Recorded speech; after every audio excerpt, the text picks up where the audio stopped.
Hello and welcome to our channel Longani Clinics.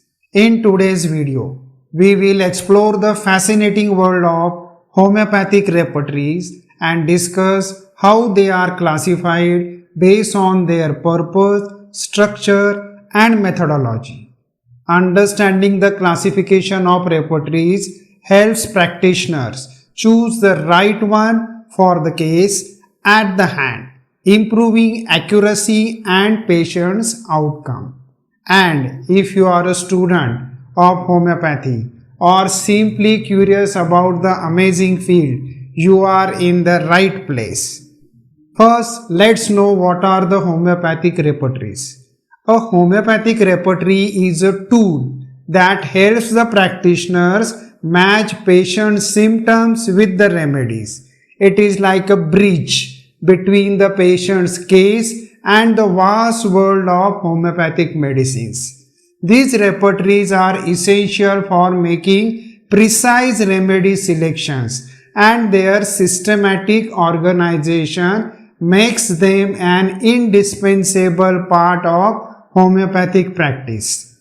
Next, why to classify repertories? With numerous repertories available, each designed with a unique focus or method, classification helps us understand what each repertory offers, how and when to use them effectively, their strength and limitations. The number of repertories has been progressively increasing since the time of Master Hahnemann. Today there are more than 200 repertories available in the market. There are various types of repertories which can be helpful for different purposes. Hence, it is necessary to classify them so that the busy practitioners can utilize the right repertory at the right time. Classification of repertories facilitates the study to understand about each repertory by looking upon its position in the classified list. Now we will see what is the purpose of classification. Each classified group is a representative of specific application. Value grouping will help to highlight the group characteristics and individual peculiarities of the repertories. The classification is necessary to group the similar repertories together. So, when the school of philosophy points to a group of repertories, the most similar among can be selected for repertorization.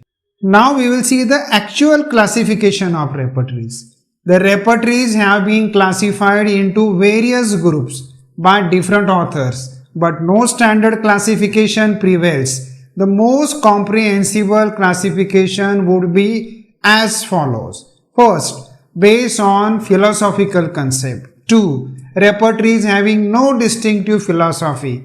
3. Clinical repertories. 4. Card repertories. 5th, mechanically aided repertories. 6. Drug-based repertories. And 7th one is a thematic repertories. Now we will see the first one, which is based on philosophical concept. These repertories have distinctive principles of their own. Therefore, cases have to be selected to fit them with their principles. Even to understand these repertories, their philosophical concept must be known. In these repertories, the symptoms may not be found in the language of the materia medica, but the symptoms change their form to fit into the arrangement of the repertories. These repertories belong to logical, utilitarian group. As stated above, repertories have their own distinctive philosophies. The repertories in this class can be utilized for systemic repertorization. On this basis, they are further classified. Now, based on concept of generals to particulars, that is a deductive logic. And the second one is based on concept of particulars to generals, that is inductive logic. First one we'll see based on concept of generals to particulars, that is deductive logic. Here the generals are given prime importance, then follows the characteristic particulars. For example, Repertory of Homeopathic Materia Medica by Dr. J.T. Kane. Then repertory to the more characteristic symptoms of the Materia Medica.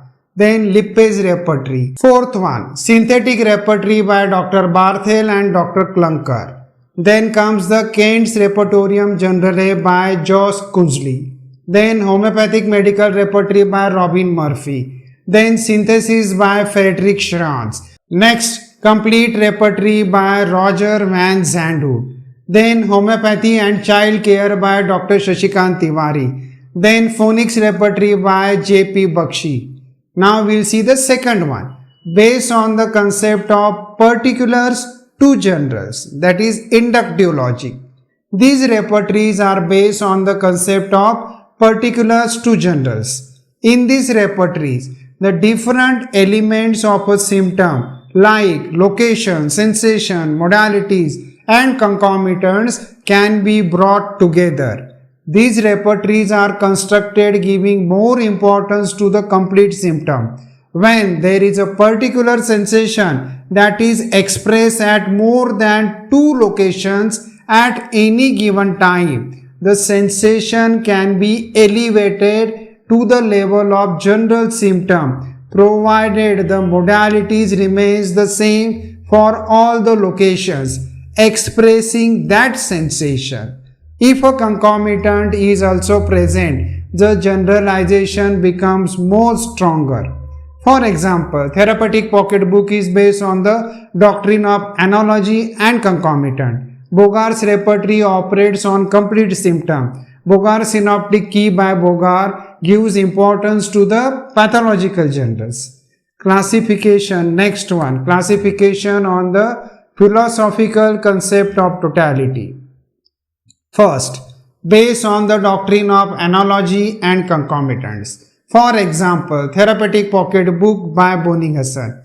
Next one is a based on complete symptom, concomitants and pathological generals. For example, BBCR and BSK. Now we'll see the second one. Is the repertories having no distinctive philosophy. They are also called concordance repertories. These repertories are mostly used for the purpose of reference and not for systemic repertorization. They help us to refer to symptoms without much variation, mainly in the language of provers. They belong to what is known as Puritan group. For example, Nair's repertory to the hearing guiding symptom, then the concordance repertory of the Materia Medica by Gentry, which comes in 6 volumes. Now the third one is a clinical repertories. These repertories have many clinical rubrics under different systems, and the medicines are grouped against the name of the disease. They are subdivided as follows. The first one, covering the whole body. Next, deal with the disease condition or a part. The first one, covering the whole body. For example, Pocket Manual of Homeopathic Materia Medica and Repertory by Boric. Then comes the clinical repertory to the Dictionary of Materia Medica by Clark. Then comes the clinical repertory by Shade. Now the second one, they deal with the disease condition or part.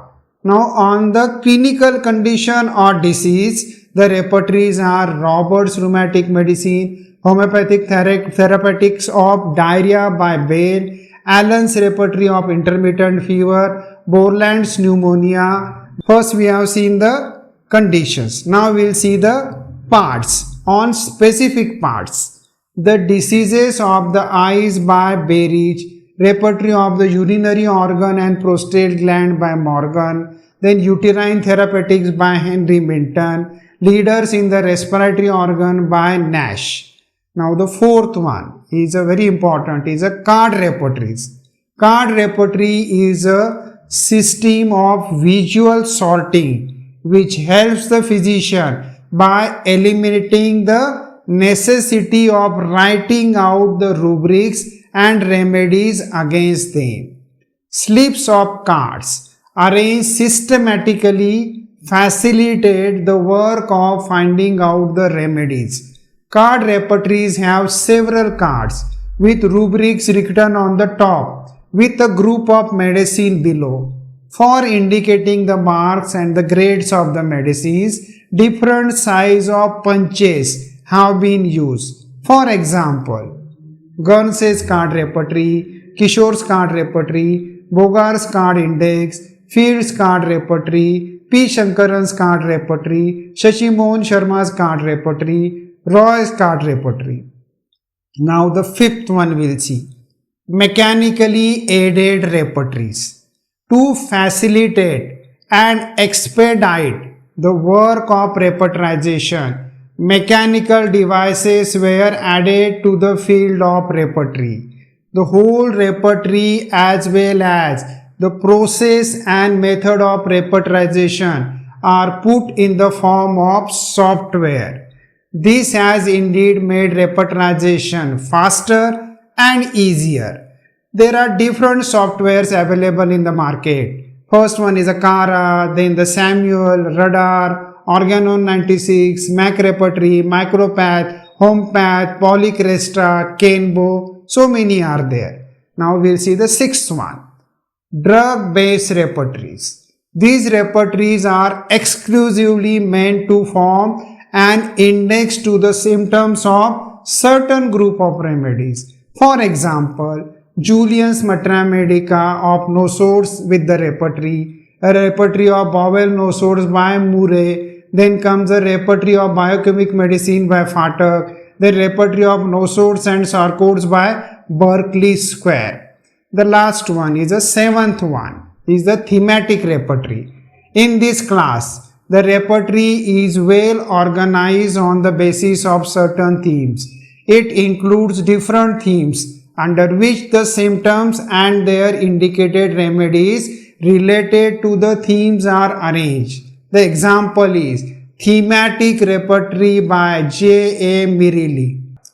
Now we will see the concluding part. Thanks for joining us as we explored the fascinating topic of classification of homeopathic repertory. Let's quickly recap. Homeopathic repertories are essential tools for connecting patient symptoms with the right remedies. By classifying repertories based on their purpose, structure, approach, and philosophy, we can better understand their unique features and applications. This knowledge empowers practitioners to choose the most suitable repertory for specific cases, leading to more accurate and effective treatment outcomes. Understanding this classification is not just academic, it's practical step towards mastering homeopathy and enhancing your practice. Thanks.